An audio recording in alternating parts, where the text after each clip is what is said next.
ያንን ጅል እኮ ልኩን ነገርኩት። ፋልስ ነው ያንን ጅል የምትይው? ከሱ ሌላ ማን ጅል አለ? እስቲ ሚዲያ ላይ ያሉትን ትዳሮች አያዩም እንዴ? እንዴት ሚስቶቻቸው እንደሚንከባከቡ፣ ምን አይነት ፍቅር እንዳላቸው። ምንም መንከባከብ አይችልበትም። አይ ጓደኛዬ ብልሃትሽን አትሻል። በጣም ድሮ እኮ በጣም ብልጥ ነበርሽ። ሶሻል ሚዲያ ላይ የምታዩ ትዳር እንዳለ የተሳካና የተቃናው ነው እንደሚመስልሽ?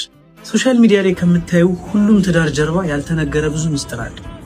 በጣም ጓዳቸው ላይ ትልቅ የሆነ ብዙ ችግሮች አሉ።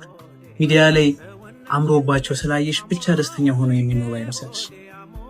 ብልህ ሁኚና ወደ ትዳርሽ ተመለሽ። እሺ ትዳርሽን አትጭ። ብልህ ሁኚ ጓደኛዬ።